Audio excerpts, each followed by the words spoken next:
And welcome back, everybody, to another episode of the 2-Point Conversion NFL DFS podcast. Tonight, we will preview the NFL Week 5 DraftKings action Thursday through Sunday.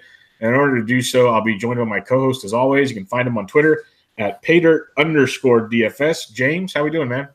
What's up, man? I'm fantastic. I'm doing pretty well today. How are you? Not too bad. Just another beautiful day in the life. Looking forward to a Week 5 NFL action. Personally, golf's back, so I'm excited. Got some postseason baseball. So life is good. But I've heard you've been quite busy lately, and people that follow you on Twitter have noticed you've been quite busy lately. Why don't you let everybody know the little developments you've made on your optimizer these days? Yeah, man. So I've always wanted to build an optimizer, and I never really could entirely grasp the concept of how to do it. Like, there were always some sort of barrier in the way for me actually understanding how to do it. And I finally figured it out, and I had some inspiration over the last week, and I hammered myself out kind of a personal on my own desktop optimizer that's built in Excel VBA. So it's really easy and malleable for me to use and for me to put together. And I put together some really cool things on it. Like, I have functions that adjust the variance on how different your lineup can be. It can go anywhere between like 1 and I think that the variable goes up to like 20, but it basically takes weird players and puts them into your lineup and then builds around them first. And it's built in a way that makes sense in my head. So I'm really happy with it, man. Another thing that I was able to do was put together I put this on Twitter earlier, that slate sample. That takes each team and builds stacks based around that team and those stacks, and then it spits out the average projected outcome of those lineups. So it's a really cool way to kind of get a look at the best stacking spots and where you're going to get your best value without having to kind of go through and say, oh, well, I wonder what my lineups would look like if I stacked Atlanta or if I stacked Oakland. Like this way you can look through the entire thing and see at a snapshot of who is the best value on the slate and who's the worst. So I'm really stoked on everything, and I'm going to keep playing around with it. I might end up selling it as a standalone product if I can get the user interface to be good enough, because it's hard when you build something like this. It's built in your own mind, right? Yeah. Like, you're the one that knows how to use it. So if I can get the user interface down, then I think that I might sell it as a standalone. But until then, I'm going to continue posting cool screenshots of color coding things. No, that's helpful, because you've done that ever since I've known you. You've had some sort of optimizer or some sort of, way to build screenshots of these different color-coded schemes you have going on based on whatever function you're using. And they've always been very helpful and pretty darn accurate. So I'm looking forward to see how you keep developing this and see where it goes. So it's very, very, very cool, because, everybody that knows me and listens to me on most of my shows, I am very computer stupid. So working with someone else on the other end of a podcast that's as smart as you are with it's pretty cool to check out and watch it develop as you go. So. Yeah, absolutely. And I build all this for the public, It's not public knowledge yet, but I'm not a contributor over at Daily Roto anymore. And for me to have kind of the freedom now to be able to just kind of post what I feel is necessary to post on Twitter and to post these helpful things, I think that's been a little bit of the spur of inspiration for me. So it's been good, and I'm happy to be back able to post that stuff frequently. Yeah, I like it, because that's kind of the way why I do what I do, and by what you just said, kind of sounds like why you like to do what you do. Is we're here to just kind of talk sports and help people with the little bit that we know. There, by no means are we like the best of the best or experts or anything, but we do have an idea of how things go and what should set you up for success, and that's kind of why I like doing these. And I think what you're bringing to the table in that respect is going to be very, very nice, and that's why I kind of get frustrated, because I like a lot of guys at a lot of the websites that have paid services. I get it, but the way they like to hide things so much kind of get a little frustrating at times. I get why they do it. It's frustrating, because if we all work together, we could be a better place. But yeah, absolutely. But that's a conversation for another day. We got. I was about to say it. That was a whole other story for a whole other day. That maybe I'll do a hot takes 2-point conversion podcast one day, and we'll talk about that. Yeah, maybe we'll just have like kind of a bullshitting podcast one day where we talk about the industry and people. But yeah, exactly. Later. later. Let's give everyone what they wanted here. It was the NFL DFS Week 5 outlook, and we'll kick it off with your Thursday night action. The Indianapolis Colts, a banged-up Indianapolis Colts team, heads into New England, 10-point dogs. New England 10-point home favorites. Totals around 51, 52. Depends where you're looking. Gronk did practice today. He's still banged up. Edelman's back, and you have Doyle and Hilton already out for Indianapolis. What are you looking at here, James? It's kind of tough to know who's going to see what. Like, I did the best job that I could at projecting. First off, I want to say that I do have Andrew Luck projected over Tom Brady in this game. Andrew Luck looked really, really good in his last game. He was actually pushing the ball down the field. He looked significantly better, and that's huge for him because we know that he can be accurate. We know that he's smart. We know that he knows where to put the ball. The issue was that he had that abysmal average yards per attempt sitting down there at like 5.3, but that's moved up now, and we're looking at somebody who's gaining confidence back. I think that after that Hail Mary debacle, he just kind of looked at the coaching staff as like, you guys got to let me let it loose. I can't be here just to be like the between the numbers guy. I can't do that. So I think that that's him gaining his confidence back. I like Andrew Luck a lot in this game, and the numbers agree with me. So I think that Andrew Luck over Tom Brady that's probably a hot take, but I think that it's a good spot here. And then as far as the playmakers, you look at the Indianapolis side, and Nyheim Hines had 11 targets last week. Ebron 10, Chester Rogers 11, Zach Pascal 10. And I think that's going to be where we're looking here in this game. It's those four players.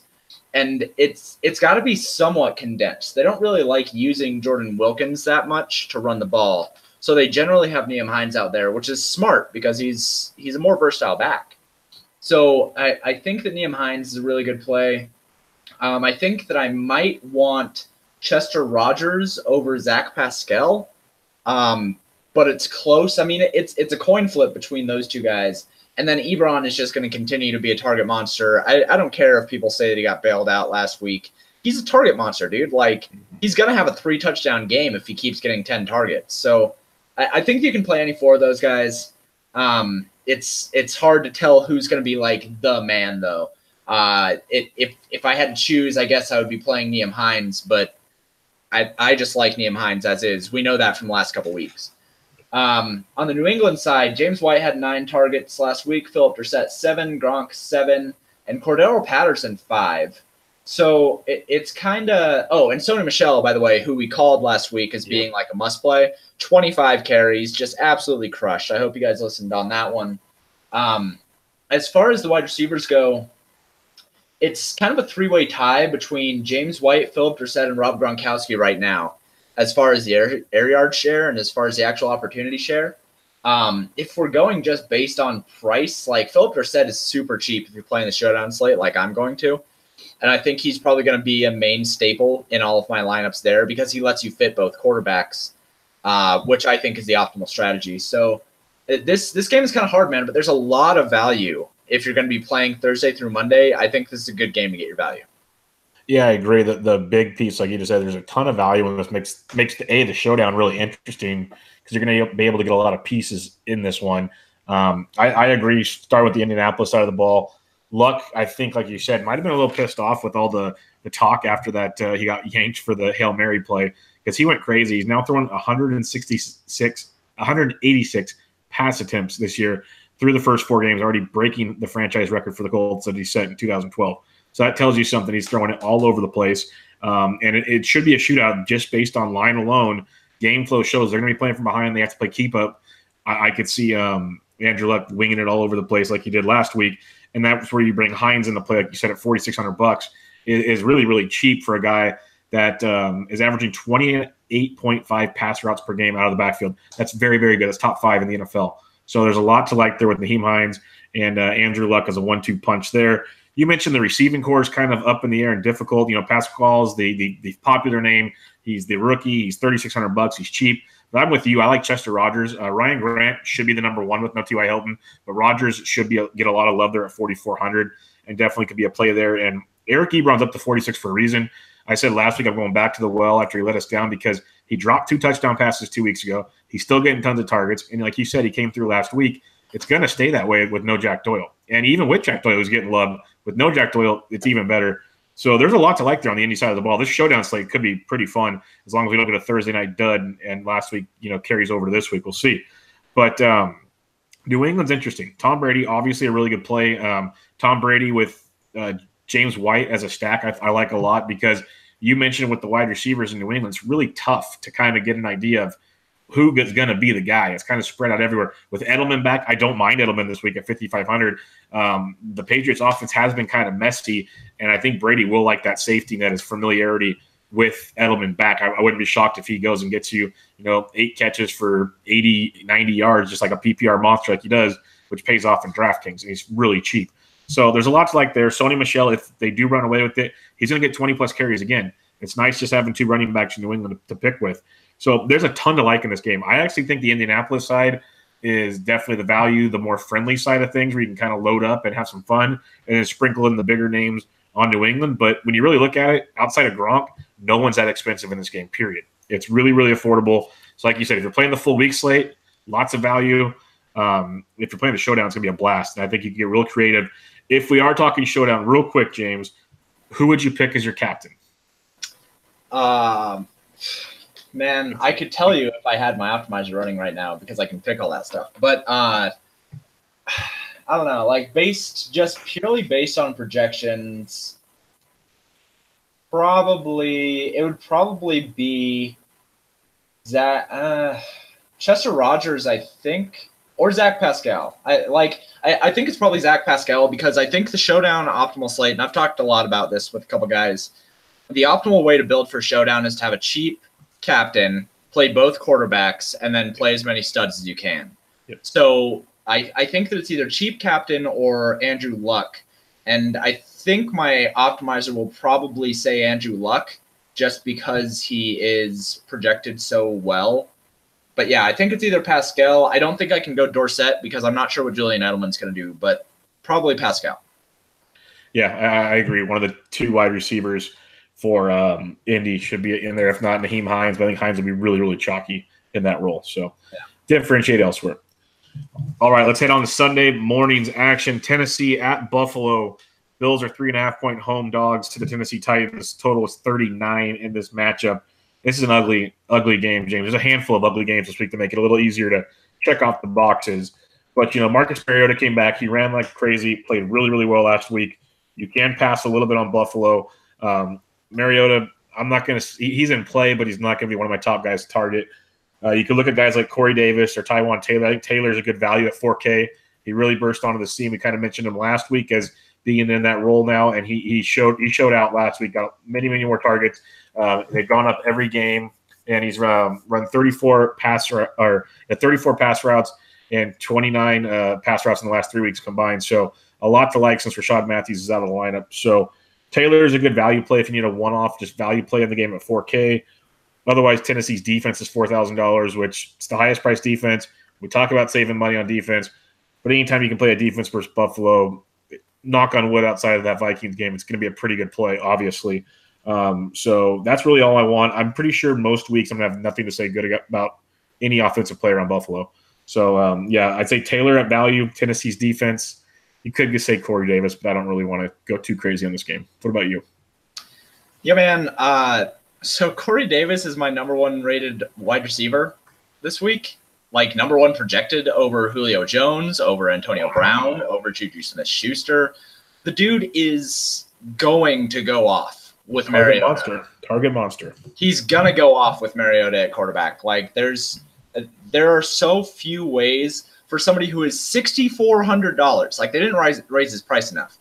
Last week he had 15 targets. He's averaging 10 targets on the season, and we're going up against this Buffalo team. Like so when I ran my optimizer earlier, I think there are 2 things that I have 100% of: Corey Davis and the Titans defense.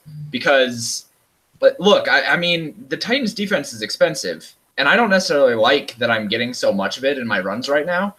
But when you look at what Buffalo does, like they don't score points, they give up sacks like crazy, and Josh Allen throws hella interceptions. Like that's what you want from your defense. I think people are going to be scared away from playing the Titans defense because of what happened to Minnesota earlier in the year, like you said.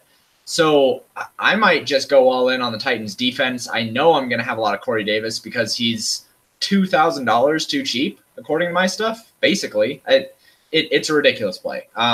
You also mentioned Taylor. I like Taylor as well. I think he's a good value. Over on the other side, like I might be able to get down with a little bit of Kelvin Benjamin. He doesn't rate out too well or too badly. He did have 6 targets last week. And then LaShawn McCoy is only 4,900. I know. It's weird. It's really weird. He's 4,900. He had 5 carries last week and he had 6 targets. Like, I don't know, man. He's probably a bad play, but I could see sprinkling him in somewhere. Like, he's too cheap even for that production, even for that opportunity. Let me ask you this on LaShawn. In his last 3 games, he's had 8, 13, and 8 touches. That's it. Does that concern you at all? Yeah, absolutely. It's dumb as hell. Like, that is really, really stupid of them to be doing. I don't like the usage, but for $4,900, like 15 touches, if half of them are targets, like I would pay $4,900 for a wide receiver that was going to get like 9, 10 targets. So I think that's essentially the same thing as you're getting with LaShawn McCoy. I don't know. 4,900, I could see him being a sprinkle. I'm not saying I'm going to have a lot of him, but like he's not a bad value. And then if you want to get really weird, Zay Jones actually is getting as much love as Kelvin Benjamin is as far as targets go. So he might be a shot. I don't think you should stack this game by any means, but there's some cheap plays on the Buffalo side that do have upside. Yeah, well, I can see that, and it's really interesting. There's some other cheap plays I like later on that will keep me out of Buffalo, but I see the appeal. We've seen them go off before, and good work. All right, let's go to one of the more popular games this week, and you're going to see with these totals, Vegas got crushed the first 4 weeks on the over. The over just crushed the NFL, and a lot of totals have gone up this week, this being one of them. Atlanta at Pittsburgh. Pittsburgh's 3-point home favorites. Totals around 58 in this game. It's one of the most talked about games for stacking this week, James, for good reasons. What do you like? 58. Okay. Yeah, there's a handful of 50 pluses this week. It's crazy. Yeah, I know. I did actually see that. I didn't realize this one was 58. Yeah, I could see it being 58. Like, Ben Roethlisberger has been ridiculous, and if you pay attention to NFL's next gen stats, they have this really cool metric that's expected completion rate, which I use in building my quarterback projections. And Ben Roethlisberger actually, even with as good as he has been, he's still about 4% under what his expected completion rate is. So his completion rate has been 64% on the year. His expected completion rate is 68%. And that's still at 7.6 average yards per attempt. And he's just throwing like no one's business, which of course he's going to do because they don't have any Le'Veon Bell, and they're trying not to run James Conner up the middle because he's, as much as I don't think running backs matter, James Conner's not as good as Lev Bell, and I don't really care what anybody says. Like, I've seen hot takes saying that Lev Bell and James Conner like are interchangeable, but they're absolutely not. Like, Lev Bell is better, period. But yeah, Ben Roethlisberger is he's been crushing it, and I don't see any reason why he doesn't continue in this game. And Matt Ryan has been crushing it, and I don't see any reason why he doesn't in this game. However, on the other side of that spectrum with the expected completion rate, Matt Ryan is at 68.3 on the year, and his expected completion rate is 63.2. So that's a spot where we actually see a little bit of negative regression coming, and we can expect him to kind of fall back down a little bit because Matt Ryan is not the MVP winner that he was a couple of years ago. We know that he's not. It's kind of like the Alex Smith situation where people wanted to talk about how good Matt Ryan / Alex Smith is after 1 year, but we know who these guys are. So Matt Ryan's going to come back down to earth. I'm not sure if it's going to be in this game. I feel like the Calvin Ridley touchdowns have kind of been keeping him afloat as far as his actual fantasy output.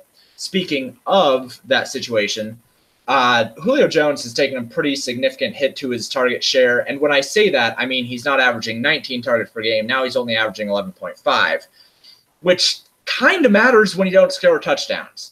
So I have Julio Jones projected well. He's still a wide receiver one by a large margin. But then Mohamed Sanu last week saw 9 targets and Calvin Ridley saw 6. So we might want to start talking about Mohamed Sanu again. Calvin Ridley isn't going to be the wide receiver 2 all year. We know that it's going to be Mohamed Sanu. He knows the offense. He's got more of a rapport with Matt Ryan. So at $4,000, Mohamed Sanu is probably a sneaky play in this game. And I haven't heard anybody talking about him. I've just heard Calvin Ridley. So I'm interested to hear your thoughts on that. But Pittsburgh, it's really just Antonio Brown, Juju Smith-Schuster, and James Conner, right? Like, you can say that Vance McDonald matters, but I think that when it really comes down to it, it's those three. And James Conner is still too cheap for $7,500. I know that he hasn't been running the ball a lot, but he's been getting plenty of targets, and he's basically getting – if he ran the ball 3 more times, he would be Melvin Gordon. So James Conner is still underpriced for $7,500. But I think that any of them are in play. I think any of the big names are in the play, but I did want to mention Mohamed Sanu. I love the Sanu call. It's a guy we talked about a lot last year, his value, and at that price point – in a shootout like this, that is crazy. That is absolutely crazy. $4,000, definitely something to look at there. He's going to be playing on a slot against the backup Cameron Sutton, who got torched last week. And Sanu's caught 10 of his 16 targets the last 2 weeks. So at 4K, that's pretty darn outstanding. I completely agree with you there in that one. Matty Ice, Ben, both phenomenal plays, like you said. Like, just pick where you're stacking, go that direction. If you want to look for ownership, check out Fanshare Sports or some other sites. Fanshare does a great job. And if you want to play the ownership game, go for it. But I think it'll be kind of spread out pretty well there. Just kind of go with your stacks. But Julio, he still outscored Cameron Ridley last week, even though Ridley found the end zone twice. So Julio still, like you said, the target share it sucks that it's disappearing, but still very, very much in play with Julio. He leads the league in receiving yards, but just can't find the end zone. So Julio at 85 isn't bad at all. I do like Austin Hooper at 3K quite a bit. The Pittsburgh Steelers are really bad against tight ends to start the year, really, really bad. So Austin Hooper at $3,000, a cheaper tight end, I can definitely get behind in your stacks here. Keep an eye, obviously, Devontae Freeman might not play again this week, so Tevin Coleman's interesting. I just think it's going to be kind of a shootout game in this one. I love Juju at 75. I think Juju at $7,500 is too cheap for what he brings to the table. He is just on fire. He's going to be in the slot most likely again, and Atlanta has gotten crushed in the last 3 games. They've given up 24 catches for 315 yards and 2 touchdowns. That's an average of 8 catches over 100 yards and almost a touchdown a game out of the slot. Juju's going to have a big, big day at $7,500. So I love it. If you want to pay up a tight end and go Vance McDonald instead of Austin Hooper, he's starting to get healthy and build a rapport with Ben that is just crazy good. And Atlanta does struggle a bit with a tight end as well. So there's tons of ways to go with this. Pick your quarterback, pick your stack. But I do like the Sanu call quite a bit. Julio's obviously in play here. Juju at 75 is too cheap for me in this one. I think he's a must-play this week. And then Austin Hooper at 3K, very nice, cheaper tight end that I like quite a bit in this matchup. I did want to say really quick, Freeman is projected to be back. Okay, I saw mixed reports today. I couldn't tell what the heck they were talking. Okay. Yeah, it looks like he's going to be back. He was a limited participant in practice last week, so he's on track to play this week. And then you're right, Juju Smith-Schuster, if you're going to play one of Antonio Brown or Juju Smith-Schuster, they're basically the same play at this point. Obviously, Antonio Brown is Antonio Brown, but Juju Smith-Schuster at $7,500 is an incredible play. I agree. Yeah, that's just too cheap because, he's basically the same right now as Antonio, like you said. So, got to go.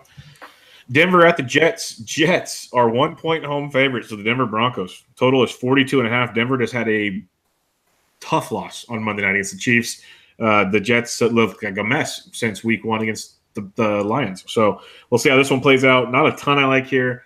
I'm looking at Phillip Lindsay at $4,800 as a cheap tight end you can go look at. He's getting about 24% of the backfield opportunities for the Broncos, but it goes down when they're trailing, so keep an eye on that. If it's a close game like it should be, he'll get a good amount of the running back share there.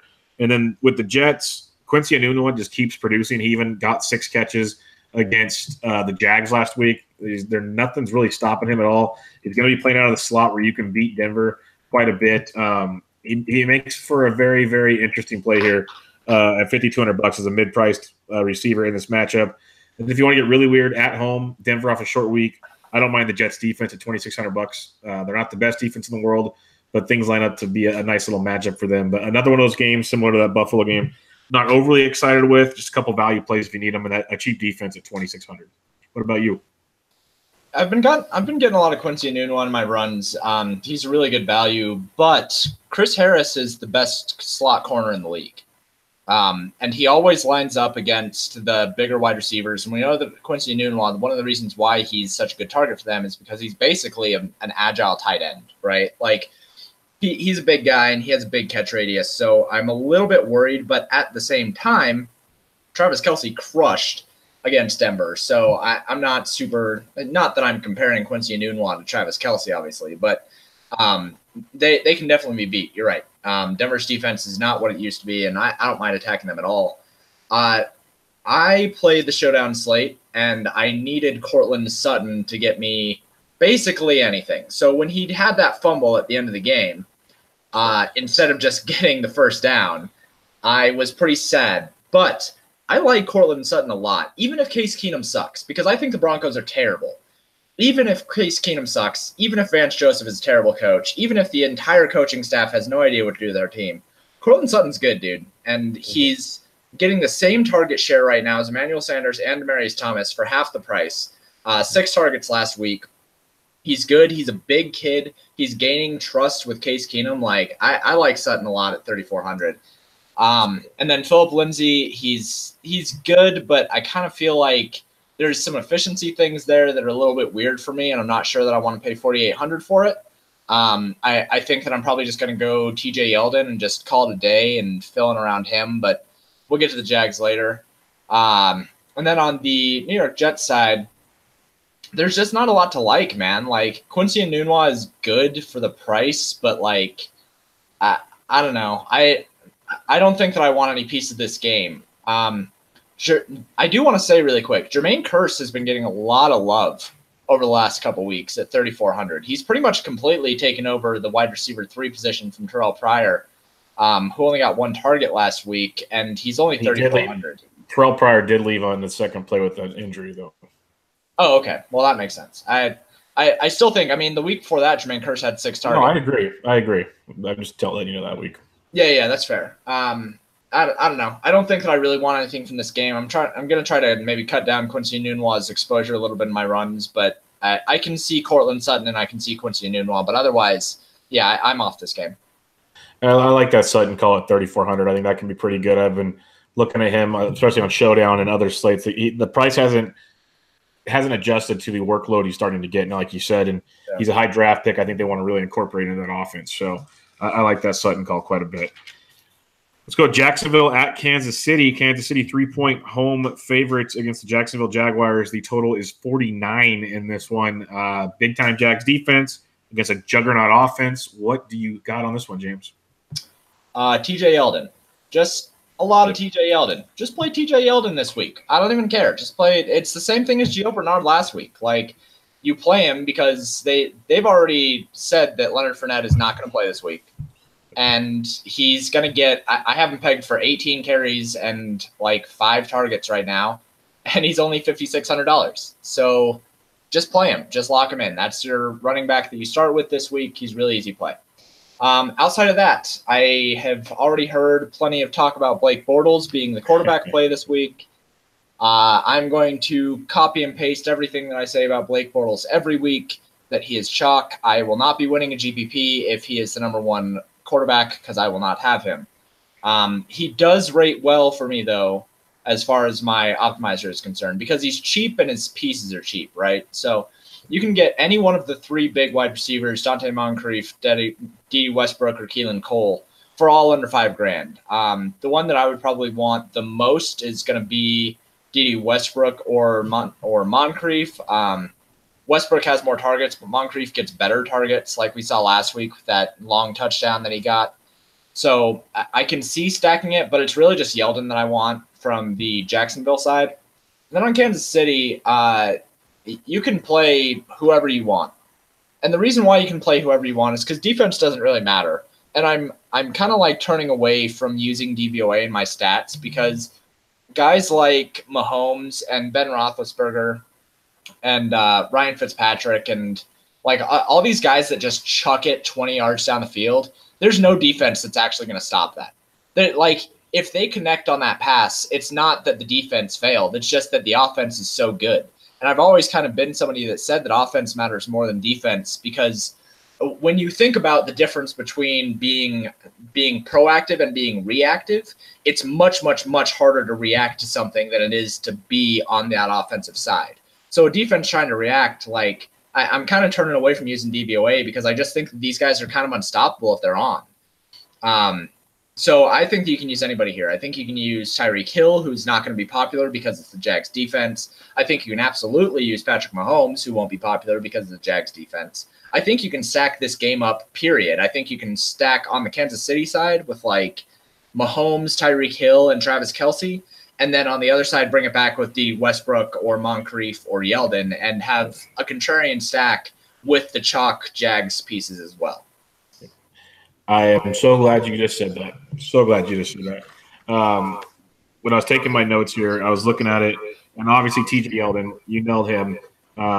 He's been a top 20 scorer in 3 of the 4 games this year. He's got 90 and 100 yards in the last 2 games, and the Chiefs are allowing almost 202 yards to the backfield this year. They were getting torched by backfield. So Yeldon, he does it, like you said, 18 carries is what you projected. He does it that way and in the passing game. So he's going to have a very, very productive day, or should have a very productive day. I do like D.D. Westbrook quite a bit. We've seen like Quincy Enunwa had a good day out of the slot, and they do have a very good slot corner with the with the Chiefs. That's their best position technically out of all their really bad defense. So that's where you take it with a grain of salt. It's a very, very bad defense, period, and that's their best player. So D.D. I like quite a bit. His target share has continued to increase week by week by week. And yes, Moncrief got his, and he's silly cheap this week at $4,100. But D.D.'s only 47.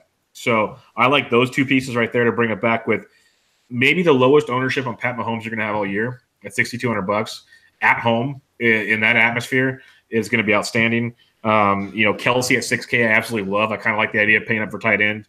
And tight ends has been a wasteland this year. You either get lucky with a cheapie or you pay up and you get a Kelce and an Ertz and you produce. Because I believe it was Evan Silver or Josh ADHD tweeted out today that in the first 4 weeks, there are only 3 tight ends that have 3 double-digit fantasy production weeks out of the first 4 weeks of the season. And Kelce, Ertz, and Kittle, I believe, are the 3. Obviously, there's a correlation there with the price on DraftKings. So I have no problem paying for that at all. Tyreek Hill is in a phenomenal smash spot here. If you do want to be a little different, though, when you're stacking these games up, you got to be different somewhere. I think Chris Conley at $3,200 could be a nice way to attack the Jags. That's how you do attack the Jags, is in the slot. And I think Conley can be really interesting there at $3,200. If Watkins is healthy, Watkins will be outside. They'll have Hill outside, and Conley's been playing the slot the last couple of weeks when Watkins goes outside. So I think that's a very interesting play at $3,200 that can make your stack a little sneakier. But I think this is one of the better sneaky game stacks because everyone's going to go Atlanta-Pittsburgh. There's a couple more we're going to talk about, including the next one, that'll make it really interesting. But I'm glad you brought it up too. I'm really intrigued by this Kansas City offense in this matchup. It'll be a true test to see if they are the next greatest show on turf. Green Bay at Detroit. Detroit 1-point home dogs in this matchup. Total is 51. It's going to be a really interesting one. This is the one of the other ones outside of that Pittsburgh game that I've heard to be chalk stack wise. When I'm looking at the likes of Aaron Rodgers at $6,300, he's a little gimpy, but we've seen if he stays healthy, we're going to have a lot to like there, so keep an eye on A-Rod. But Devontae Adams at 76 might be the number 1 and number 2 because Cobb's supposed to be out this week, so keep an eye on that one. Also, Geronimo Allison's in concussion protocol right now. Keep an eye on that one. If both those two, if Cobb and Allison are out, sure, there's going to be these, Scantley and all these other guys that people are going to be talking about that are going to be moving up the rankings there to play. If both those guys are out, Ty Montgomery at $3,800 becomes very, very, very intriguing to me. They've lined him up in the slot a lot. They've used him a lot out of the backfield just in the pass game period. And when those targets are available, he might be sneaky nice there at $3,800 for a running back. If not him, Aaron Jones should be in a really nice spot here because you can run on the Lions. You can do anything on the Lions pretty much if your offense is clicking. So I like both their backfield pieces at $4,300 for Jones, $38 for Tymont. Both really, really good spots there. Going to the Detroit side, Kerryon Johnson 2 weeks ago has a massive 100-yard game, looked amazing. Comes out in the opening drive against Dallas this last week, looks great again, and then they stop giving him the football. I don't get it. It's a very, very risky play, but at $4,600, I think he's a very talented GPP running back that could make or break things for you, especially if you are using a game stack here. I think carry on could be very interesting. The guy I'm looking at in the passing game, Stafford at 57 is stupid cheap, like ridiculously cheap. We know that Green Bay defense is not good. So Matt Stafford, one of the better cheap quarterbacks on this slate. He's had at least 17 fantasy points in every game so far this year. So I think there's a lot to like there with Matt Stafford. But Marvin Jones at 4,700. We saw Golden Tate go off last week. Golden Tate's kind of the stretch the field guy, make it happen. And actually he's more your PPR guy. And he found the end zone. Kudos to him. Marvin Jones at $4,700 is criminally underpriced. This guy is just as good as Golden Tate, if not better. At that price point at $4,700, he can definitely feast on a defense like this. I think Jones is very, very good. He still leads the team in air yards and targets inside the 10-yard line. He's getting the goal line looks, just not cashing in yet. So Marvin Jones at $4,700. You got Matt Stafford at 57, carry on at 46. Three pieces I really like in that Detroit offense that I mentioned. You got Ty Mont and Aaron Jones in the backfield for Green Bay. Devontae Adams, of course, is an option, but I think there's a lot to like in this game. It's just kind of weird on where it's all going to fit. What are you looking at, James? Yeah, you nailed most of it. This is a really, really hard game for me to project right now because of all the question marks. With, like you said, Cobb and Allison are both questionable. The concussion protocol is such a big thing this year. I don't think Allison is going to play. And I don't think that Cobb is going to play because his hamstring has been bothering him for what feels like years now. Most things I saw today, it looks like they're leaning toward them not playing. Yeah. I don't think either one of them are going to play. And then that really makes it difficult. Like, you kind of have to then project Devontae Adams for upwards of 15 targets, I think. And then you're going to have guys like Marquez Valdez and Equanimous St. Brown, who's actually a really, really, really, really good prospect. I know that J.J. Zachariason really loves him coming out of college. He would be an interesting GPP dart, but I think that you would really just go Rodgers and Devontae Adams and just soak up all of that market share. 7,600 is too cheap for somebody who's going to get 15 targets. I don't have him projected that way, but if I were to project him that way, I'm sure he would look just ridiculous. He's already a pretty good value just with what I have, Matt. So I need to wait for news on that side. And then in the Detroit side, I completely agree with you on Marvin Jones. He's too cheap. Basically, the way that these guys are broken down, and I use Frisco's WOPR stat for my wide receiver opportunity. Golden Tate is at 0.56, Kenny Golladay is at 0.52, and Marvin Jones is at 0.49. Like, there's not much separating these guys as far as air yards and those metrics go. So, yeah, at 4,700, if he's going to be that much cheaper than those other guys, then he's the one that you want. You also have to look out. LeGarrette Blount missed practice with an illness today. If that illness continues on, we might see Kerryon Johnson actually get a bell cow role, in which case, yeah, you have to play him at 4,600. I don't know. There's too many question marks on this game for me right now. I will say that Matthew Stafford is an incredible value. I agree. And when I built my stacks earlier, the Detroit ones were coming out up in the top 5. So I like the Detroit side more than the Green Bay side, but just watch the news on this game. Yeah, this is definitely one to watch your timeline, watch my timeline. You do your Twitch, I do Slack, wherever you need to ask your questions, because there's gonna be a lot of morning of inactive surprises or active surprises on this game that still has a total of 51. It's one of the higher ones on the slate, if you believe in the total system. Detroit's got a 25-point team total. They're at home in what should be a close game. And to me, like you kind of echoed in a roundabout way, is their offense is too cheap. Like, this is definitely a game that you could have some fun with. So I'm really curious to see, like you said, it's too early to really give up for sure on this one. But I think we kind of both feel pretty good on this one that if everything kind of falls the way we're talking about, it can be very productive. And your optimizer's talking about that as well. One question I have for you. I know we like to kind of take some either ballsy or stupid calls on defenses. With a banged up Aaron Rodgers at home in Detroit, the Lions are $2,200.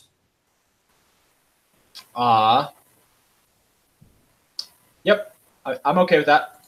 Yeah, that's really good value. I think that as far as how I have my defenses projected, they are the 4th best defense for me as far as value, behind the Titans, the Cardinals, and the Ravens. So, yeah, I'm totally fine with the Lions. I don't think that they're a smash play by any means, but I think that at 2,200 they can't kill you, and they can free things up for you. I'm into that.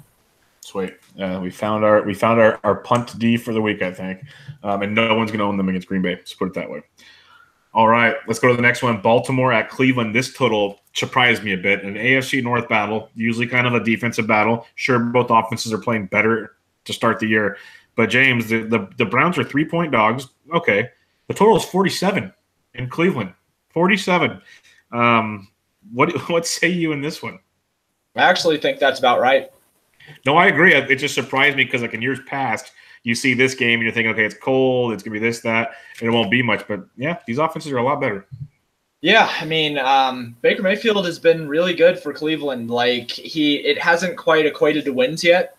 It should have last week, but, you know, it is what it is. So, Baker Mayfield has looked really good, and Vegas agrees. This offense has looked good with Jarvis Landry and Antonio Callaway kind of coming away with these with the top target shares.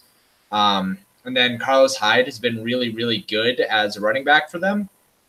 And then on Baltimore side, Joe Flacco, everybody was down on him for these last couple of years, and, like, that's fair. But Flacco has always been somebody who's been smart and hasn't made a whole bunch of mistakes.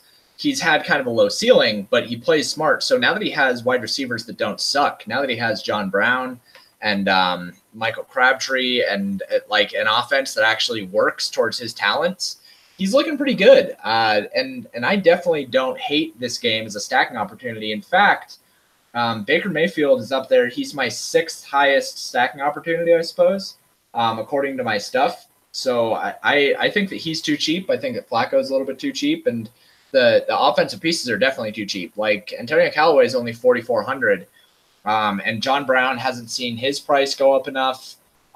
We have Carlos Hyde still only 5,200. He's getting over 20 carries per game, which is really, really nice. I know that people are going to kind of talk about maybe Nick Chubb is a GPP choice, but that's dumb. Don't play a running back that only got 3 carries last week. Please don't do that to me. I would be very sad for you if you did that. Just don't play Nick Chubb. Yeah, if Nick Chubb gets 3 to 5 carries, I'll give you 5, and goes for over 100 yards again, you can co-host the pod with us next week.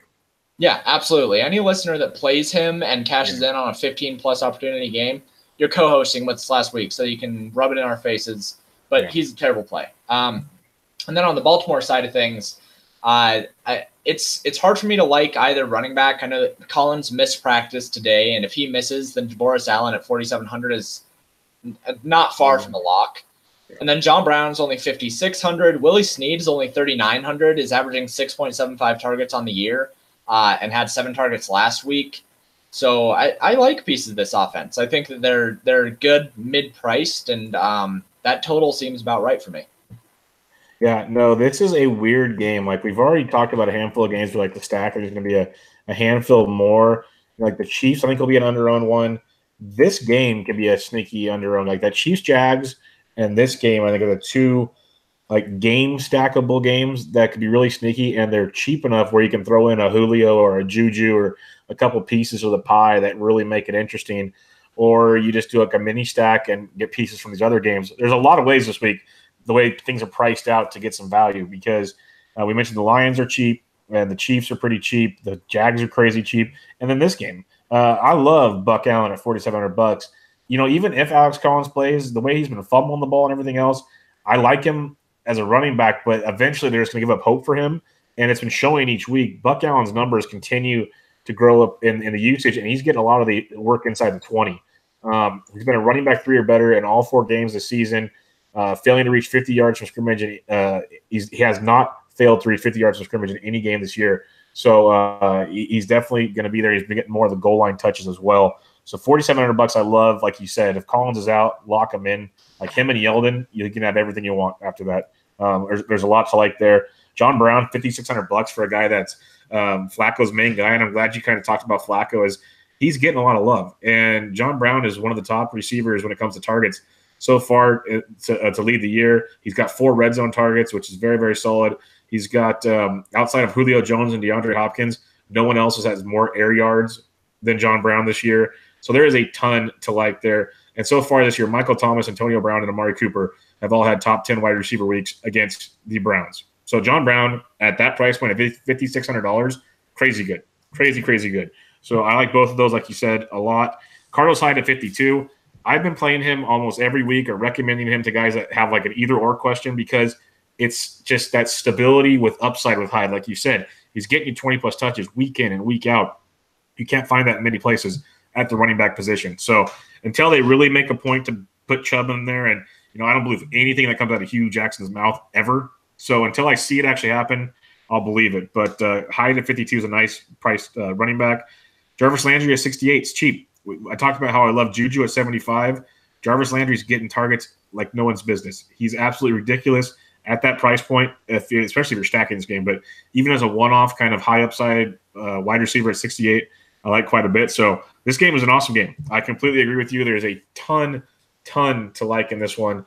And I haven't brought myself to full stack mode yet. But, the more you look at it, the more intriguing it gets. That's for darn sure.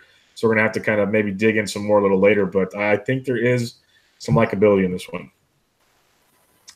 Giants at the Panthers. We had a week off from our boys, James, but we are back. The Panthers are 7-point home favorites. Total is 44.5. Since it is the Panthers and your boy is involved, I'll let you have the floor on this one.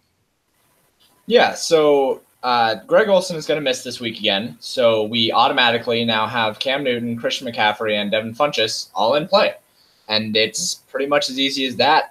You can start there. I will say, though, when I was doing my runs earlier, before I kind of switched some things up, when I was running it on my base settings, I was getting a lot of Cam Newton, Torrey Smith, and I had to go back and check. And Torrey Smith has as much of the market share of air yards as Christian McCaffrey does, and he's only 3,500. I kind of really like Torrey Smith this week as a GPP play outside of Devin Funchess, because Torrey Smith, like Devin Funchess, is better in the red zone because he's a bigger target. But Torrey Smith, we know he has that burner speed, and we know that he can burn down the sidelines, and I kind of like him a lot this week. At only 3,500, he's one of my favorite cheap plays. On the other side of things, Sterling Shepard just went all the way off for everyone last week, contributed to a cash line well over 200 in cash games. He had 9 targets. He didn't get that huge of a price bump. He's only 5,600 this week. I don't know if Evan Ingram is going to miss. I know that Cody Latimer didn't practice today either. So if both those guys miss again, Sterling Shepard is way too cheap at 5,600. And OBJ averaging 11 targets on the year. He's 8K. I'm okay with him. I'm fine. He's produced with Eli before, but man, does Eli Manning suck. And he proved it again last week. He just looks awful every single time that the Giants play. He just looks worse and worse. Saquon Barkley is still really good and still only 7,700. So I'm probably fine with him. I know that I've been getting a lot of him in my runs as well. So I'm getting a lot of pieces of this game. Like, I'm getting a lot of Barkley. I'm getting a lot of McCaffrey. I'm getting a lot of Torrey Smith. But I'm not necessarily getting a lot of stacks. Like, the stacks don't look that good. And it's because they're kind of priced in weird ways. Like, all these guys are maybe a little bit overpriced, maybe a little bit underpriced, and it kind of puts a strain on roster construction. So I don't think that I'm ready to stack this game. I think that Eli Manning sucks, but I can definitely take any of the Panthers players. I love Cam Newton, love Christian McCaffrey, love Devin Funchess, love Torrey Smith. Torrey Smith is kind of my call for my cheap, deep touchdown this week. Nice using your Moncrief this week. I like it. Yeah. To answer our listener, Anthony Bryant, yes, we are playing Cam, CMC, and Funchess, if you were curious. And he got a chuckle when we told him it's the podcast way. So, yes, your answer is yes.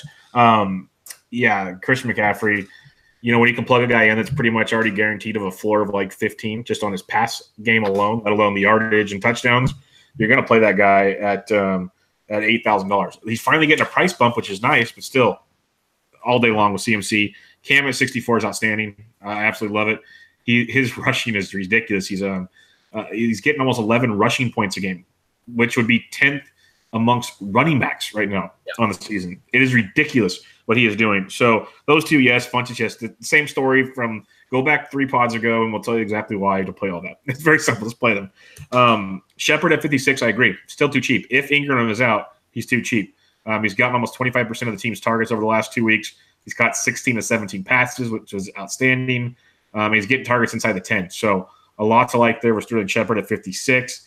And then Saquon. Yeah, I'm with you there. And I think he's going to go low own in this one. At $7,700, he's 5th in the running back position in touches and yards from scrimmage so far this year. And Carolina's given up 16 or more points to every lead running back they face this season. So they've gotten beat at the running back position. So there's a lot to like there with Saquon. If you do need to I'm with you. I'm not feeling a game stack here like I am elsewhere. But if you want to just throw Saquon in with your Cam, CMC, and Funchess, it's a little pricey. We've already mentioned a lot of value you can find out there that'd be very productive. Again, and this shouldn't, knock on wood, be as popular as people are going to Detroit, Green Bay, people are going to Atlanta, Pittsburgh. This could be another area to target big time. So I like it a lot. All right, Miami at Cincinnati. Cincinnati 6.5-point home favorites in this matchup. Dolphins they looked horrible as you predicted. And I said there's a great chance they just go get curb stomped in New England, and yep, there it was. Total's 49.5 on this one, so a high total. Cincinnati's offense has definitely become kind of a high-octane offense. Pretty impressive as the Red Rifle has figured it out. And he's only $5,900 versus his offense. It's only Dalton and Phillip Rivers are the only 2 quarterbacks to throw multiple touchdown passes in every game this season. And I will just tell you right now, no shocker, he'll do it again this week. He's going to the end zone again multiple times. So Dalton at 59, I don't mind it at all. The running back position's up in the air. Nixon, it looks like as of today, should be back this weekend. If that's the case, it's really iffy. Like you can beat pass catching running backs, do very well versus the Dolphins, but I don't know what the workload. I still think Giovanni gets a lot of the load just to kind of ease Mixon back in, but I don't want to play that game. I do like the receivers. AJ Green at $7,200 will be one of those quote unquote higher priced receivers that goes extremely overlooked. Will go way overlooked. You got Juju at 75, and rightfully so, should get a lot of love. There's a lot of guys in that range, and he'll go way overlooked in that one in a great spot. And then Tyler Boyd at 57 is still stupid cheap. Way too cheap. He's had at least 6 catches and 90 yards in each of the last 3 games. He's just getting absolutely amazing. He had almost 37% of the target share just last week, like we talked about. John Ross should be out this week, freeing up more targets for Tyler Boyd. At that price point of 57, it's just stupid. I think he's still a great play again this week. So lots to love there. You could look at the tight end position with Tyler Eifert going down. And I'm going to butcher the name, but CJ Uzomah is getting about 70% of the tight end run once he left. And he was getting a good chunk of it as a backup over Tyler Kroft as well. So he's only $2,900 for a cheap tight end. Don't hate that at all. And if you don't want to play any of the offense for some reason because you think it's going to be a blowout and get boring, Cincinnati's defense very, very much in play for you this week, and they are only $2,700 at home against the Dolphins. So I like that quite a bit. As a Dolphins fan, I don't want anything to do with the Dolphins' offense this week. It looks broken, and until they want to actually use Kenyon Drake, it's going to continue to stay broken, in my opinion. So, what's your thoughts on this one, James? Yeah, I'll make this short and sweet, man. I think that Miami sucks. I think that they don't use their pieces right, and I just don't think that it's a well-coached team, and I don't think they have a good quarterback. And a bad team with a bad quarterback with bad coaches is basically the Denver Broncos, and it's really hard for me to like any of them. Like, Albert Wilson actually rates out really well among wide receiver values for me, just because of his workload over the last couple weeks. But I don't think that I can really go there. I definitely don't want to stack. Tyler Boyd is the only piece of this game that I am considering, and it's because he's just been crushing it, man. Like, he's almost the wide receiver 1 in that offense. He's really, really close to being wide receiver 1 over AJ Green. So I really like Andy Dalton. He has Cincinnati rating out as his 4th best stack for me this week. So I can see Andy Dalton, Tyler Boyd, AJ Green. But other than that, I don't want anything in this game. Yeah, it's rough. We'll go to the afternoon now, and here's another big stack spot for a lot of people. It's the 3rd game that I kind of had highlighted as the popular stack. You got Oakland at the Chargers. Chargers back at home should be a little better than the ugly performance of last week, but they're 5.5-point favorites. Totals almost 54 in this matchup. What do you like in this one, James? Well, the Raiders are free, so I like the Raiders. They rate out as my number 1 stack opportunity overall so far. without any other news coming in. Just because you have guys like Jordy Nelson, that's only 4,500, which is egregious. Amari Cooper's only 5,500, which is egregious. Marshawn Lynch is only 5,500. Derek Carr is only 5,200. That's dumb. He's your cash game quarterback. Like, I don't follow the crowd and play Bortles. Play Derek Carr because Derek Carr actually looks good and plays well. And if it weren't for a couple drops last week, he would have had like a 45-point outburst. Like, he was on pace to give them 50 points over the Browns last week. So, I don't know. The Raiders are way too cheap. They're way, way, way too cheap. Their offense looks good. I tip my hat to John Gruden for turning things around a bit. On the other side, I am totally fine with stacking the Chargers always. I really like Phillip Rivers, even if he's a little bit too expensive. I like Melvin Gordon, even if he is too expensive, and I probably won't be playing him at 8,600.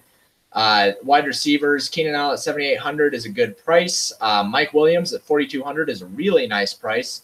I was wrong about him. I'm going to eat crow on that. I thought that when Travis Benjamin came back, Mike Williams would kind of sit down there with Tyrell Williams, but it looks like Mike Williams is kind of coming out on top as the wide receiver 2 in this offense. So 4,200 is a really nice price there. And just stay away from the defenses in this game. I know that some people might get cute and play maybe the Chargers defense or the Oakland defense. Just don't do it. I think this is going to be a high-scoring game, and I really like both sides to stack. Yeah, I love it. Derek Carr at $5,200. People have been clowning on Carr and the Raiders, like you said. They almost put 50 up last week. Carr is 4th in the NFL in passing yards, and he's gone over 288 yards in every game this year. And the Chargers are 28th in passing points allowed so far to start the year. So, yes, $5,200, and everyone wants Blake Bortles. I agree with you. It's just laugh out loud funny. Yes, go to Derek Carr. Staying in California, there's so many reasons that's just a great play. Even Marshawn Lynch, he'll be the odd man out here. He's getting a consistent workload. I'm just worried the game script's going to become shootout mode. But even last week, he got a ton of carries, and they've been making a point to get him his carries every week. So, I wish he was a little cheaper because there's other guys in that range I like, but he is there to be – if you want to be different in this game. But, yeah, Cooper, Nelson, I agree with you. Jared Cook's one of the top tight ends in football right now. He's been absolutely amazing somehow out of nowhere at $4,800. So he's a really solid-looking player as well. So, yes, the Oakland side of the ball, I think Nelson at 45 is a really good call. You get value there at that price, and you want a GPP guy that can stretch the field. I agree with you a lot on that one. I think it's very, very nice. And then the Chargers, like you said, I will stack the Chargers about as often as I'll stack the Panthers. I'll just put it that way. I absolutely love Phillip Rivers. He's had 17 or more points in every game this year. That justifies $6,700 because that's a floor of 17. And this offense he's facing is dreadful, dreadful, dreadful, dreadful in the bottom parts of the NFL in passing. The Raiders have allowed only one quarterback through 4 games, or only one QB1 through 4 games, but have suffered multiple touchdown passes to 3 of the 4 quarterbacks they faced. So Rivers should have a big, big week. I love Gordon again. I agree. I can see where you're coming from. You can go $600 cheaper and get McCaffrey. $900 cheaper and get Saquon. There are some options cheaper, or we go to like Yeldon and we talk about some other cheap guys and then pay up elsewhere. I still think he's a great play week in and week out. The guy is an absolute monster. If you want to pay up for a guy, honestly, we haven't gotten to the Rams yet. I'd rather pay 86 for Gordon than like 94 for Gurley or whatever he is. I'll take that all day long. So if you want to pay up, I'm for it. We talked about, I think, last week how the top like 3 or 4 backs have earned every penny so far this year if you're going up. So I get it.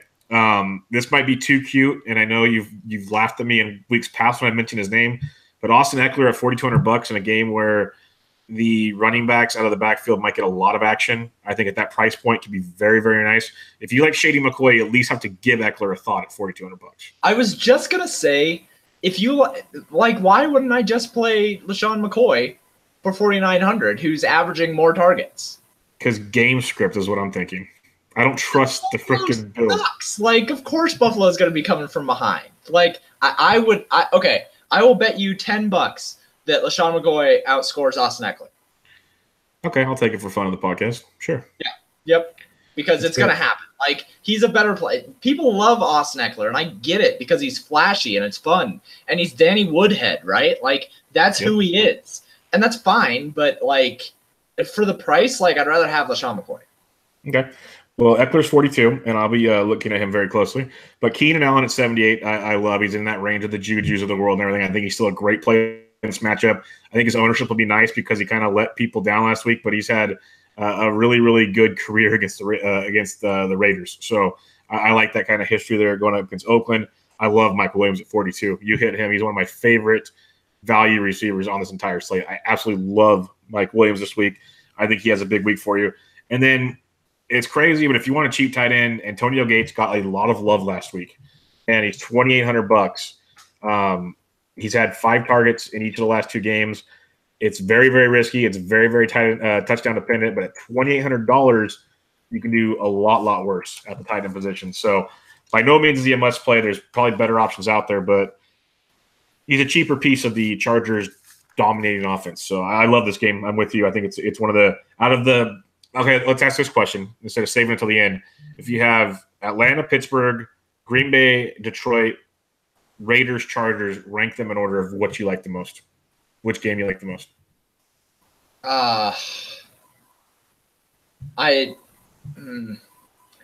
That's kind of tough. I think it's Oakland Chargers. I think it's probably number 1 Oakland Chargers, number 2 Atlanta Pitt, number 3 Green Bay Detroit, but that might change for DFS purposes depending on the injury news that we get. But I think that's probably it. Yeah, I'm with you there. It's kind of the order I'm looking at as well. So, all right, Arizona at the Niners. Niners are 4.5-point favorites in this matchup. Total's only 41. People are going to get cute and play the defense, which is fine. Couple little things. I don't think we've already talked about so much value on this slate. I really don't think you need to go to this game personally. But like Josh Rosen actually looks really good last week. He's $4,700. We've talked about weeks past for guys like Josh Allen and stuff. I think Rosen's in a really good spot here because this Niners defense is atrocious. So if you want to get weird, you can look at Rosen at 47 with Chris Kirk at 37, especially if Fitzgerald's still banged up. If Fitzgerald plays, he's ridiculously cheap, like stupid cheap. I believe I thought I saw $4,700 for Fitzgerald earlier, and if that's the case, that is egregious, as you like to say a lot. $4,700 for Larry Fitzgerald. I know it's a bad matchup, but even if it's a one-off, he's going to get the love from the young kid. So that's the passing game there. The more important part is David Johnson actually had over 20 carries last week. That's what we've been banging the gong for, and he's still only $6,300 this week. So I think he's an amazing play at that price point if you choose to go there. On the other side, Breida at 57, he's in play. I think there's other guys at that price point we've already talked about that I like more. Then Kittle at 54 can be a one-off tight end if you're going to pay up and want to go that direction. We know the rapport he has with CJ Beathard, but I think DJ at 63 is a super low-owned option in this matchup if we trust him to go again. And the Arizona passing game is ridiculously cheap, but again, I don't think we need to go here. What do you think, James? So I think that Josh Rosen is not a good play at 4,700. I can see I can see it from a value standpoint, but overall, he's just not a very good quarterback, and they don't let him throw it very often. He hasn't shown very much upside, so I don't think that I can play him since I only play GPPs. But I think in cash games, if you couldn't possibly find the $500 to get to Derek Carr, I think Josh Rosen is a decent cash game quarterback because I don't think he's going to make a lot of mistakes. But I also don't think that he has 30 points in him. With the other Arizona pieces, David Johnson, I think we can start upping his workload a little bit because I think that Mike McCoy is going to say, I don't want to expose my rookie quarterback to the gauntlet of the NFL yet. I'm going to give David Johnson more work, not because I'm a smart coach, but because I'm trying to protect my quarterback. So I have David Johnson pegged for 16 rushes and 5 targets right now. It makes him a good value at 6,300. It makes him one of the better values on the slate. So I think that we've been sprinkling him in. I've had a little bit of exposure the last couple weeks, a couple lineups, but this week I might be a little bit heavier on David Johnson than the field for the first week. You said that Larry Fitzgerald's 4,700. That is true. It's too cheap. That is true. I agree with that. But the Arizona piece that I actually want is Ricky Seals-Jones at 2,900. Jermaine Gresham came back last week but didn't do anything. And Ricky Seals-Jones still took plenty of the bigger targets. He had a 31-yard reception last week. He had a 35-yard touchdown the week before. So he's getting good, meaningful targets. And at only 2,900, I really like him in this game. He's my number one tight end value on the week. And if you looked at the snapshot that I posted earlier of the lineup runs, it's literally just all Ricky Seals-Jones. Like, it's all Ricky Seals-Jones and all Titans defense. That's 100% there. And then on the other side with San Francisco, Pierre Garçon actually looked pretty good last week with Beatard. He had, let's see, Marquise Goodwin only had 3, George Kittle had 8, and Pierre Garçon had 7. So at 4,300, I think Pierre Garçon is probably worth a try in GPPs. He has the upside there, and he's a really good route runner. He's just not going to stretch the field much. And then I didn't like what I saw out of Matt Breida last week. He's too expensive. I'd rather go down to Carlos Hyde. But I don't really have too much interest in this game. In fact, the Cardinals defense is my third highest value on the week at 2,900, just because San Francisco, not only do they not score points with CJ, but they also give up a lot of sacks. Yep. So I really like the Arizona defense 2,900. It's hard for me to pay down for defense with a good mid-range and good high-priced ones. Yeah, definitely. I agree with the Ricky Seals takes. Would you rather have Ricky Seals at 29 or Austin Hooper at 3K?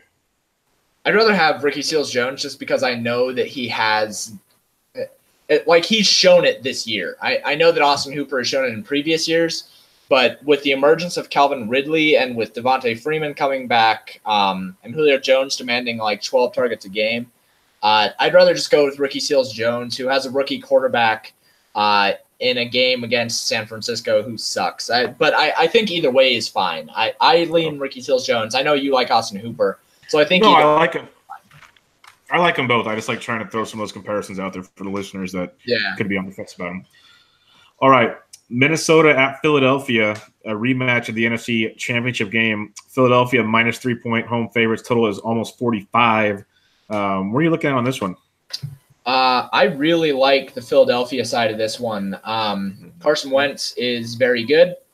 He's still very good even after the injury. So that has shown through into this year. Even if last week wasn't like an explosion, it was still pretty good. Ertz had 14 targets. Aguilar had 12 targets. Alshon Jeffrey had 9 targets. Those look to be the top 3 in this offense, which is what we assumed at the beginning of the year anyway. But I think that using any of those 3, Nelson Aguilar, interestingly, Nelson Aguilar has kind of fallen off of public favor in these last couple weeks because when Jordan Matthews got signed, we assumed that Aguilar would lose the slot work and would only be working outside. And there was that narrative that he's not a good outside receiver. But that's kind of proven to be false. He still looks really good, and he's underpriced at 5,300. Alshon Jeffrey's up there at 6,200 and has less of the market share of the air yards for that team. So I think that Aguilar at 5,300 is a really nice play. On the Minnesota side, Thielen is a god. He's just a masterful piece of work every time that he's out there. He made me a lot of money on the showdown slate for Minnesota, so I'm probably going to keep going back to him as long as I can afford him. Stephon Diggs had 15 targets in that game. He's also plenty of a viable option. People might go back to Aldrick Robinson after having that big showdown game, but he didn't really have that many targets. He just caught 2 touchdown passes. So I think that's kind of a trap play. So don't listen to people and play him. It's really just Thielen, Diggs, and if you feel like it, you can go down to Laquan Treadwell if you really want the wide receiver 3.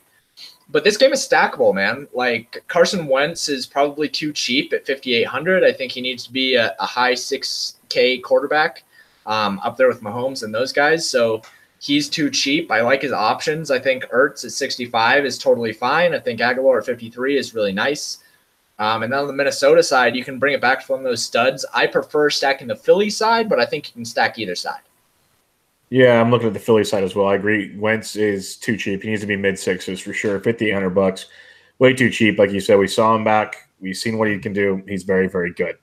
Alshon Jeffrey was finally healthy last week, and he went ham. So at $6,200, I can see the appeal.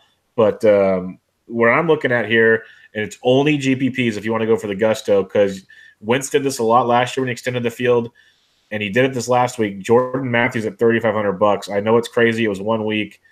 But there is a reporter because, he used to be an Eagle before he got cut or traded, whatever it was.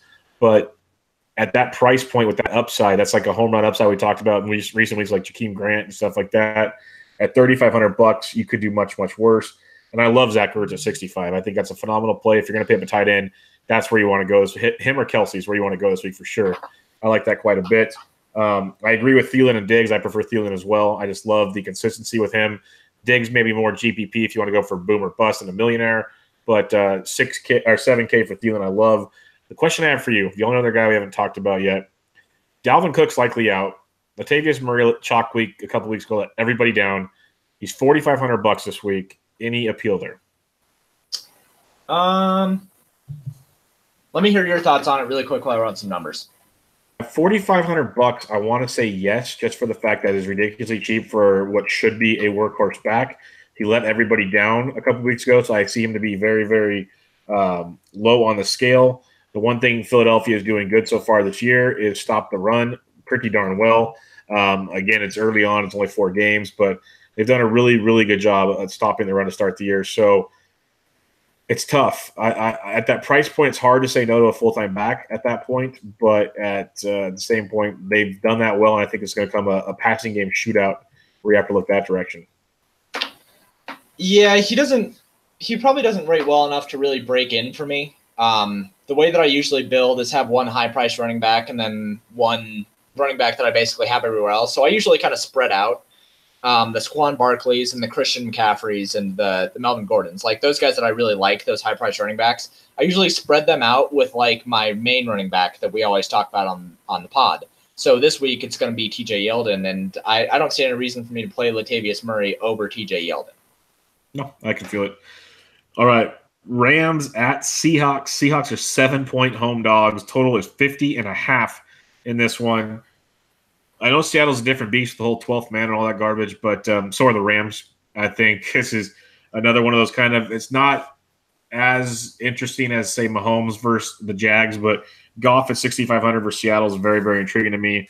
I just can't do $9,400 for Gurley when there's all those other options we talked about. It's kind of like Melvin. If you want to pay up, knock yourself out. We've said it with Kamara week in, week out, and we eat crow almost every week with Kamara. So if you want to go there, you can. He should feast again. He destroyed them last year in Seattle.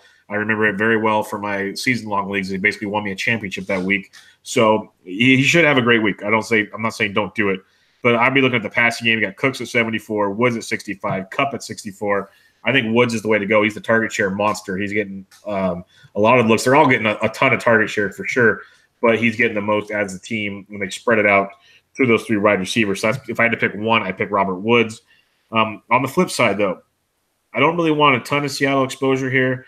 The one that intrigues me is I know he's banged up, but if he's playing again, Doug Baldwin at $5,000 at least gets my attention because he'll be coming out of the slot. The secondary for the Rams is very, very depleted. We saw it got torched last week.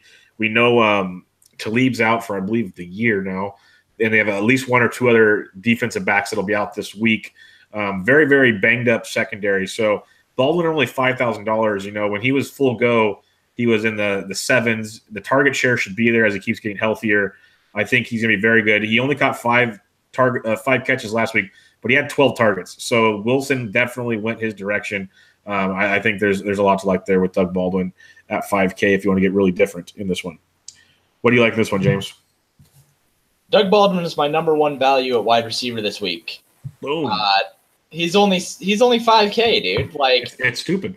He demanded, as far as the WOPR stat, 0.75 of the team. Like that is higher than Julio Jones. That is higher than, higher than Julio Jones, higher than Tyler Boyd, higher than AJ Green, higher than Adam Thielen, higher than Odell Beckham, higher than. Can I continue the list, or are we just going to stop there? I'm good. Like, it's Doug Baldwin season. I really like Doug Baldwin at 5K. I'm probably going to have a lot of him. Like I said last week, man, they weren't going to play him unless he was healthy. There was no way they were going to like just airmail in the season and risk him getting hurt again if he wasn't healthy. So I had confidence in him last week. I know that he did well. So, yeah, I'm going back to Doug Baldwin at only 5K. That's a hilarious price for somebody who should demand a lot of the market share. And like you said, the Rams defense is not this vaunted, gross, disgusting thing, even though Aaron Donald might actually kill Russell Wilson this week. I don't think that I'm worried about their secondary.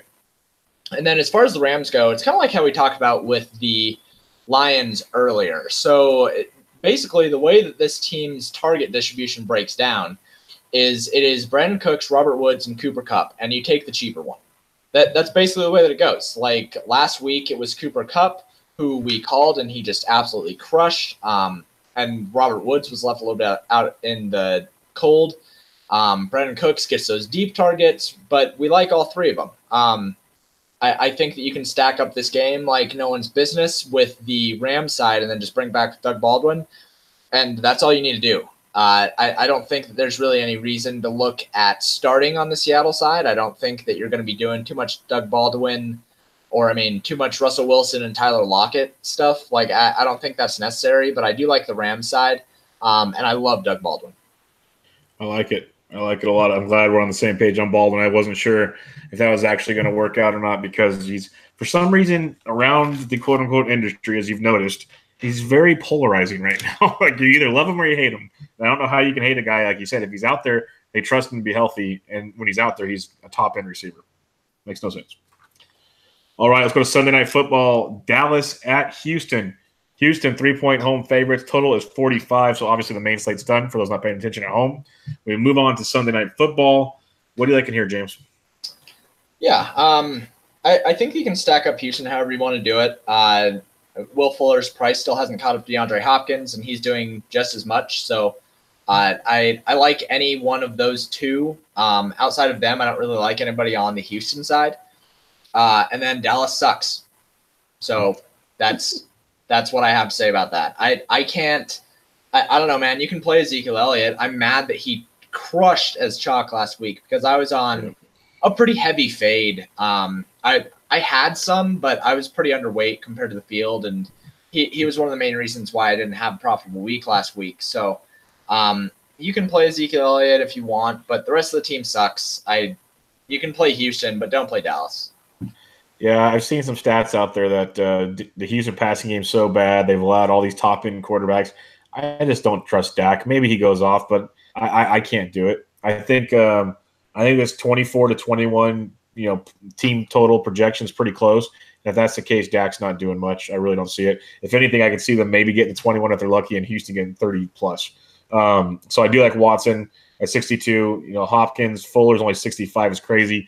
Kiki Kute is going to be the popular name at 4,200, especially if Fuller did practice today, so there's that going for him. But it could be really interesting when it comes to that angle of it. I kind of want to see there's these two teams have kind of a wishy-washy medical report going on right now, so a lot more I want to see there. But Zeke's in play. His knee's banged up, so see if he's playing. And if you need a cheap tight end, you got Swaim at $2,800 for Dallas, but. That's about it. I wanted to take a victory lap on that because he scored you nailed it. You nailed it last week. Yeah, awesome. I chuckled when I wrote that down, and I'm like, James is going to like that one. So, yeah, I agree. Not the sexiest of game, and because you're probably going to play in a showdown or a Sunday, Monday. Lamar Miller is tilting as hell, but he's $4,800 at the running back position. He's still the only guy in town, pretty much. So, something to think about there if you're playing the small slates. All right, to the finale, which should be a fun one, our final 50-plus total of the night. Monday Night Football, Redskins at Saints, back in the Dome for the Saints. Saints are 6.5-point home favorites. Total is almost 53 in this one. It's pretty easy to say that Drew Brees is back at home at $6,400. It's too cheap. Have fun with Drew Brees. That's plain and simple. I don't need to say too much more than that. That he's just a monster. He crushes in primetime for 1-2, and he's at home. So have fun against one of the worst defenses in football. You have Michael Thomas at 87, who outside of Julio Jones, no one gets the ball more than Michael Thomas. So that is pretty simple. Feed. I think Ted Ginn Jr. at 44 and then Cam Meredith at 38 could be interesting, cheap options. Very interesting, cheap options. Ted Ginn Jr. at home, he scored 5 of his 7 touchdowns since he's been a Saint at home. And he's had in his past 4 home games, 4 for 55, 5 for 68 in a score, 4 for 115 in a score, and 4 for 76 in a score. And he's $4,400 on your slates. So that could be an interesting play there.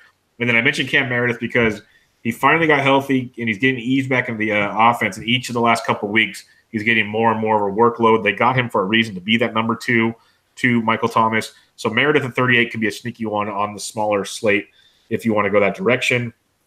Skin side of the ball, I think the contrarian angle, obviously, because everyone wants the Saints.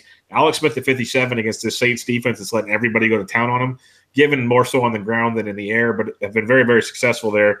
Smith at 57 is interesting. We mentioned it before. Chris Thompson in a game where you have to keep up pace, where I mean he's going to get a lot of looks out of the backfield. You got to love the guy. You really need to. Last week's game flow was goofy. Prior to that, he's been just the man target-wise out of the backfield.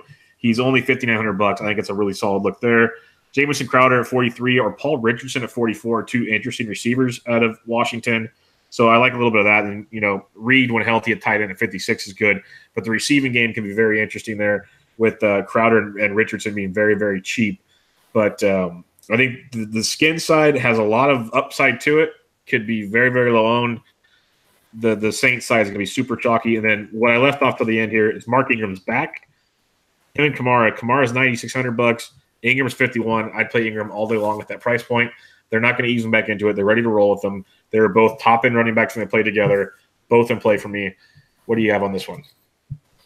Yeah, I don't have too much to talk about on this one. I think that Alex Smith sucks, so I'm not going to be interested in the Skins offense at all. And then on the other side, I think that the contrarian angle is to play Kamara this week because people aren't going to pay $9,600 when Ingram is back at $5,100 for the exact reason why that you just said. And I think that's a really interesting way to be different, unless the other way is if too many people overthink it and say exactly what I just said and say, oh, well, everybody's going to play Ingram and well, I'm just going to play Kamara. Then we could see that shift, and then Ingram is the better play. But just kind of monitor. FanShare has good tags on that on sentiment, so make sure to monitor that. I'll be playing the showdown slate, and I think the only way that you go about it is to just stack up the Saints, and then you take like the kicker for the Skins. I don't know. I really don't like Alex Smith, and I think the coaching staff is bad. So I just think that the Saints could just kind of annihilate the Skins here, and Skins don't score much. I can't wait till you run your showdown optimizer, and Alex Smith and Jamison Crowder are all like your top plays. It's gonna happen, dude. I know. That's what I'm saying. It's gonna be great. I can't wait. All right, that wraps up our game-by-game breakdown. We'll do a quick position by position, and we actually got a couple listener questions while we were recording, so we will go over those at the very end here. But quarterback-wise, give me a couple guys you're looking to really target at this early look. Obviously, we said before, a lot of things can change. Yeah, pretty easy for me right now. Derek Carr at 5,200 is just hilariously too cheap. Kirk Cousins rates really well for me. Andy Dalton is up there. Baker Mayfield. Some of kind of the middle end guys. Cam Newton is always in play, and then I like Patrick Mahomes as a contrarian play. I don't think people are going to go there. Yeah, I love the Mahomes call. I like that quite a bit. Rivers, Cam, two of my other higher price guys I like a lot. When you drop down, Dalton, Stafford. Stafford's too cheap for me in that matchup. And then Derek Carr as well at $5,200. I can definitely get behind that one. Let's go to the running back position. A couple guys I am looking at is CMC and Saquon up top. Those are the two guys up there. DJ at 63, I love. TJ Yeldon's kind of a must play. Keep an eye on the Ravens situation because Buck Allen at 47 can be stupid. Same with the Lions situation. Kerryon Johnson at 46 can be dumb. And then watch the running backs in Green Bay. That's kind of where I'm looking at. What do you like at the running back position? We have a lot of running backs in this mid-tier values, this between like 52 and 56. I mean, we have TJ Yeldon, we have Marshawn Lynch, we have Carlos Hyde, we have Kareem Hunt at 5,800, which is a surprising price point. Even below Powell at 4,400 doesn't look too bad with 8 rushes last week and 7 targets last week. He could be pretty valuable against Denver. We just saw what Kareem Hunt was able to do to them. So I like the mid-range for running backs this week. Like I said, I always mix in the Christian McCaffreys and the Saquon Barkleys and stuff like that. But it's mostly going to be people like Yeldon, Lynch, and Hyde for me, I think, are going to be some of my highest exposures. All right. Running or wide receiver position, there is a ton to obviously go through, and we have a lot of value. Why don't you give a handful that you're looking at wide receiver? Yeah, I mean, like we talked about, Doug Baldwin is kind of going to be a darling for this podcast this week. He's too cheap.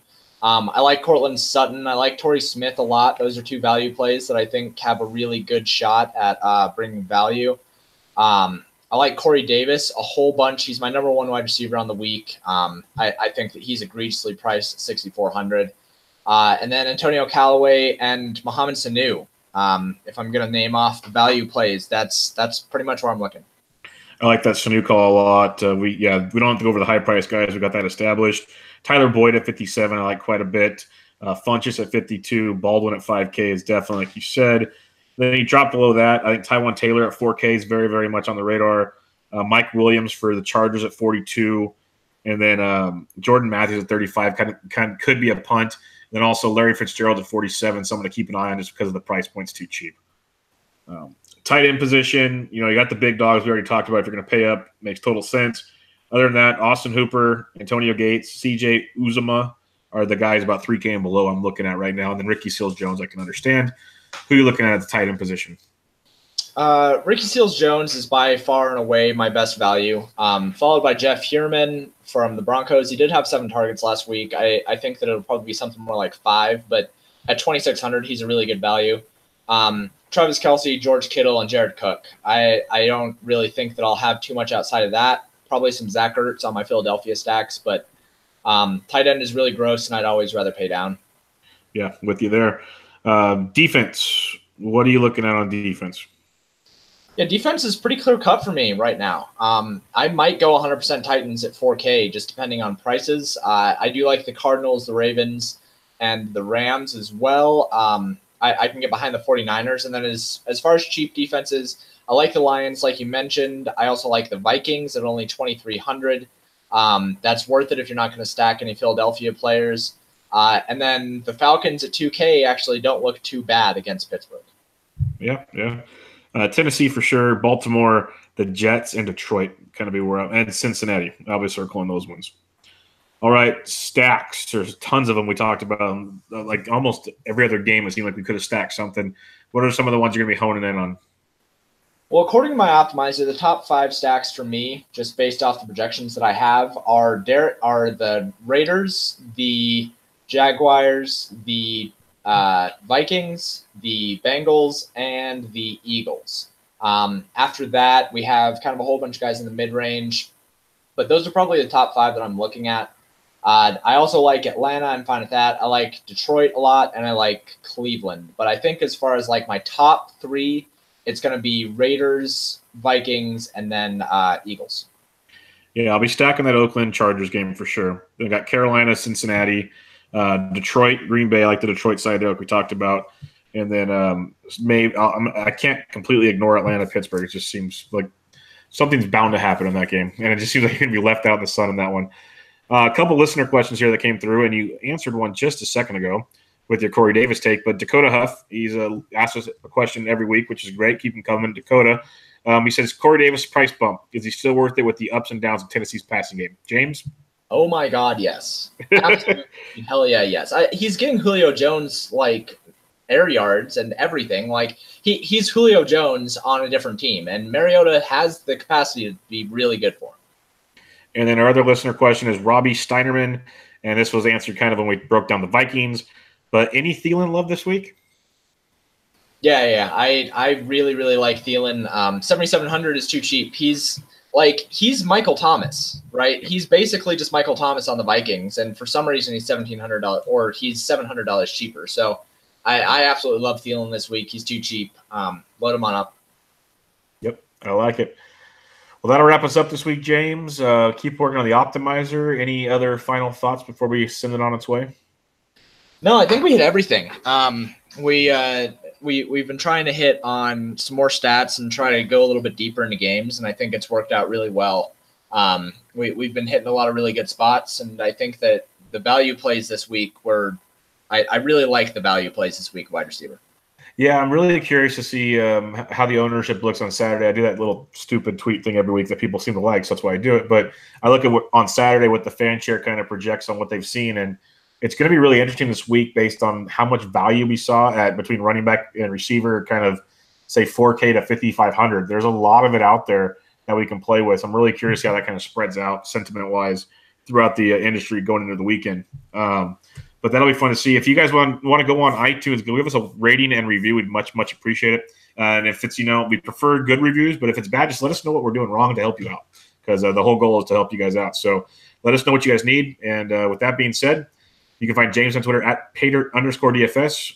The podcast is at 2 Pontconv, POINTCONV, and I'm on Twitter at BDintric. This was your 2-point conversion NFL DFS podcast previewing the NFL Week 5 DraftKings slate. Catch you guys later.